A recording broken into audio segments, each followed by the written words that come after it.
Então Pedro era presbítero. Paulo diz assim a Timóteo: você foi ordenado pela mão do presbitério. Por isso Jesus diz: naquele dia muitos dirão: Senhor, eu preguei em teu nome, eu expulsei demônio em teu nome, falei em teu nome. Jesus diz: não, foi no nome dele mesmo que ele fez.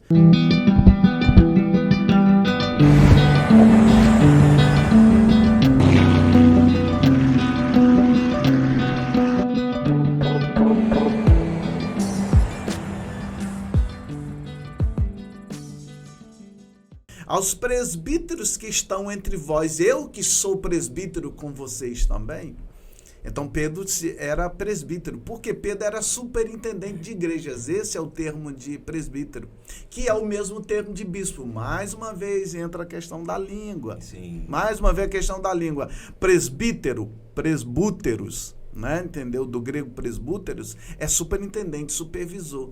Bispo, do latim, tá bom? A raiz da palavra é a mesma, episcopos, tanto para o latim como para o presbítero. É a mesma raiz. Então é a mesma função. Presbítero e bispo é a mesma função. É aquele que supervisiona pastores. Paulo diz assim a Timóteo: você foi ordenado pela mão do presbitério, do qual eu faço parte. Então Paulo era apóstolo, porém também era presbítero, ou era bispo, porque ele supervisionava a igreja, né? Então a função é importante, e é importante que a igreja ela entenda isso, mas a função tem um objetivo. Qual é? Conduzir a igreja. É conduzir a igreja. Quando a função ela começa a ser motivo de exaltação, de status, de vaidade, como o Léo falou, aí ela perde todo o sentido, e para Deus então, entendeu? Por isso Jesus diz: naquele dia muitos dirão: Senhor, eu preguei em teu nome, eu expulsei demônio em teu nome, falei em teu nome. Jesus diz: não, foi no nome dele mesmo que ele fez. Porém, apartai-vos de mim todos vós que praticais a iniquidade, eu nem conheço vocês. Então, isso aí entra um problema muito sério nessa questão. Então, respondendo a pergunta do Jonadab, ele, de repente, se sentiu, vamos dizer assim, menosprezado, ou eu não sei da maneira, como a gente está falando aqui, a gente não tem, a gente está só lembrando de uma história, né, e de algo acontecido, que não estamos desmerecendo de maneira nenhuma a pessoa do Caio Fábio, né, reverendo Caio Fábio, já que você falou, estou falando também, eu não quis falar, tá bom? Não estamos desmerecendo a história dele, né, a história dele, ele tem uma história, né? Sim. Então, veja bem, só que por causa de um caso, e aí a gente diz o quê? Cada caso é um caso. Você é um advogado. Sim. E você sabe muito bem que cada caso é um caso. Sim. Um caso que você lida, né, defende um cliente em uma situação, você não vai defender o outro na mesma situação, porque da mesma forma. Sim. Você vai defender, mas não da mesma forma. Que cada caso é um caso. Então, o problema não é a instituição, foram as pessoas.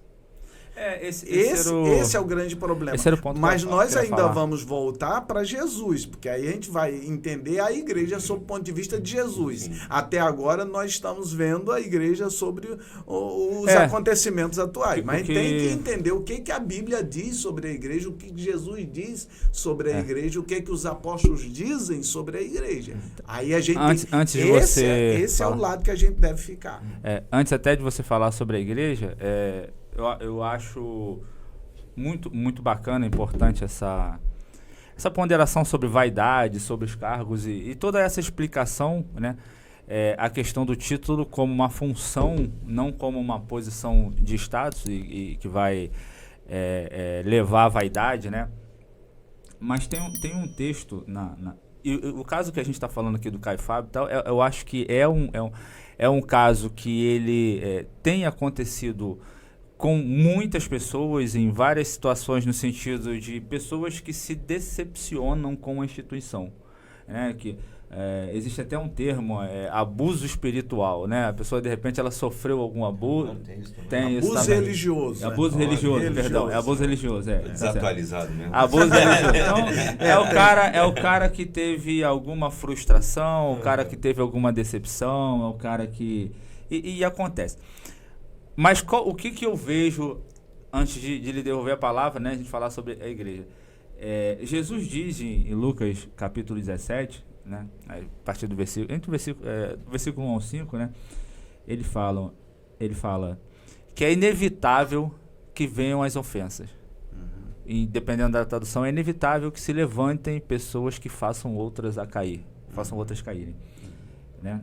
E aí tem um juízo sobre isso. Ele diz: melhor seria que essa pessoa amarrasse uma pedra no pescoço e se atirasse no fundo do mar do que fazer um desses meus pequeninos caírem, né?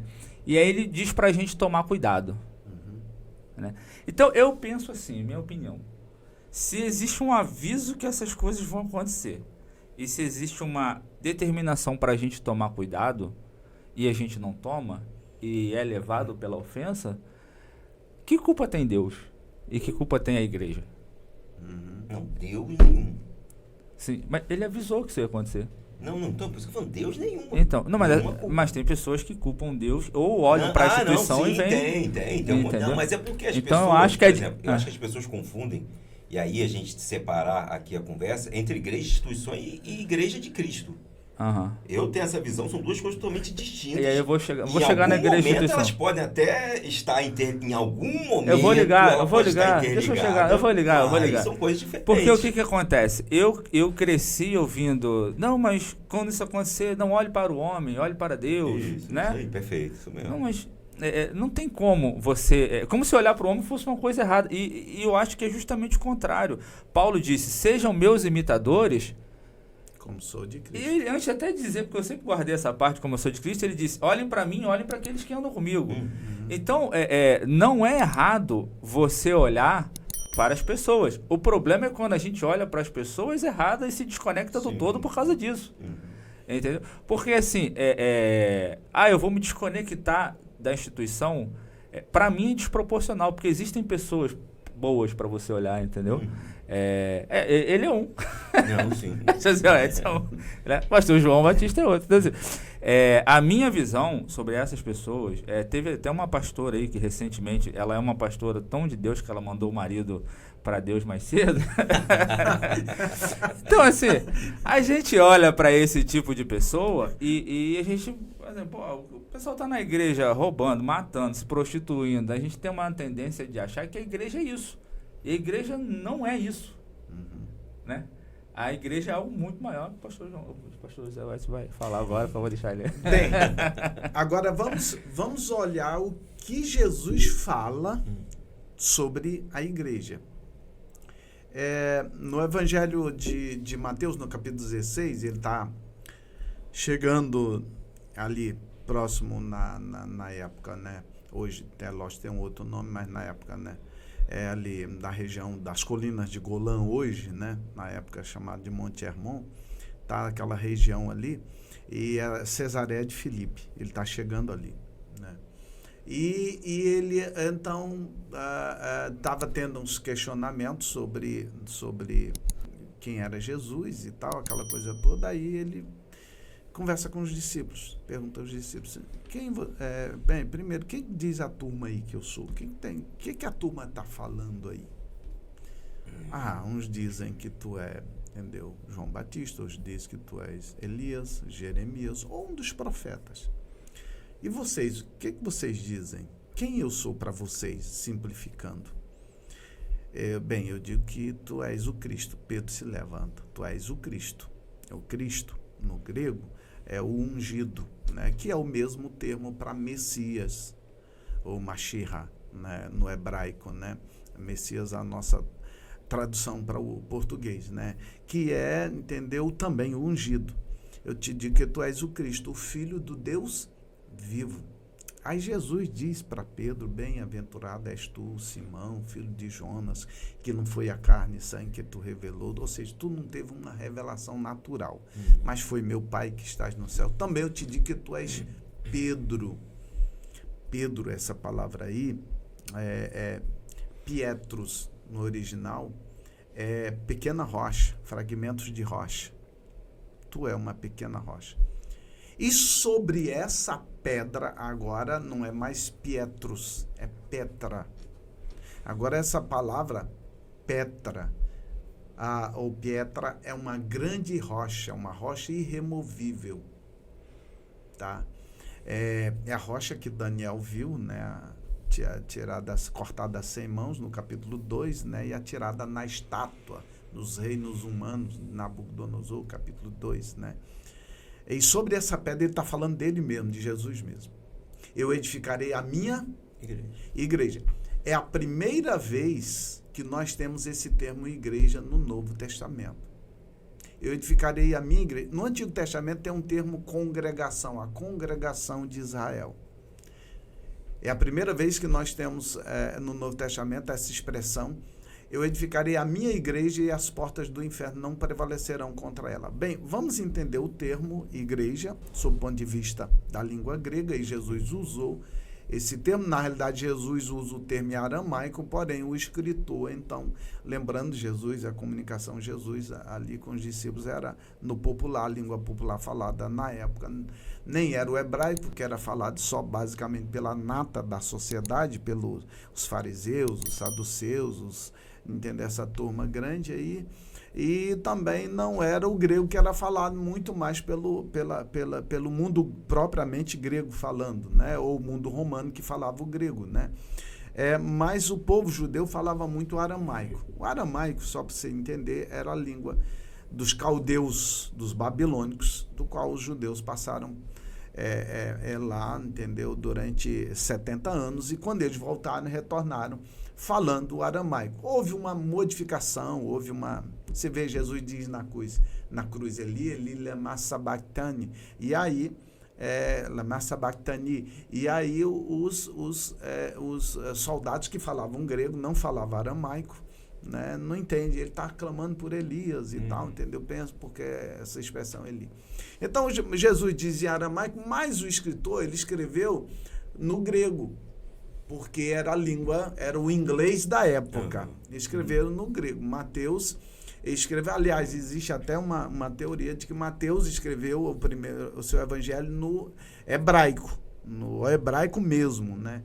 Mas logo, até o final do primeiro século, já tinha cópias do evangelho segundo escreveu Mateus em grego, né? Então, a transliteração é eclésia.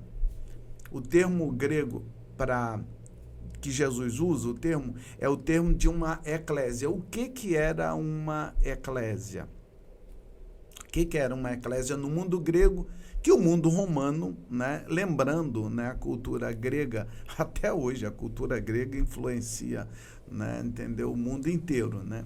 Então, o mundo romano, ele trouxe muita coisa da cultura grega.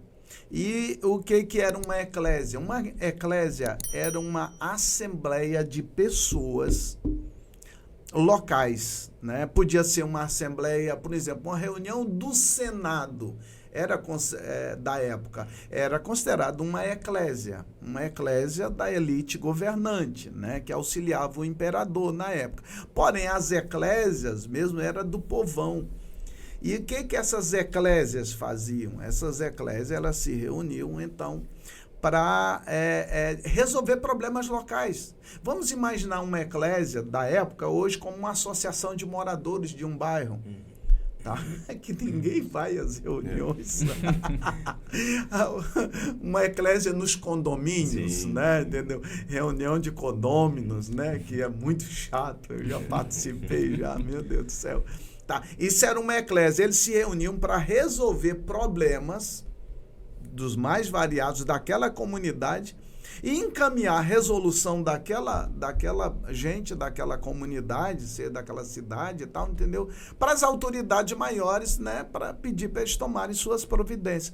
E vários problemas, outras coisas, não tinha a ver com as autoridades maiores, era só com eles mesmo. Então, se reuniam. Isso era uma eclésia. O que é isso? É uma reunião de pessoas, uma assembleia de pessoas.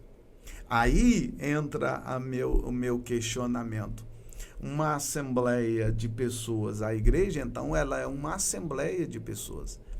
E uma assembleia, com o mundo hoje virtual, você pode fazer uma assembleia separado. Tá até assim, entendeu? Na época da pandemia, nós tivemos muito isso, essa necessidade, era uma necessidade. Porém, a assembleia é um ajuntamento de pessoas. Isso é a igreja, é um ajuntamento, é uma congregação de pessoas. E ela tem um fim específico. Aí entra a outra parte, antes de eu, não me deixem esquecer, que eu vou falar os motivos da igreja ou os objetivos da igreja na terra, que entra a necessidade de nós estarmos irmanados, reunidos.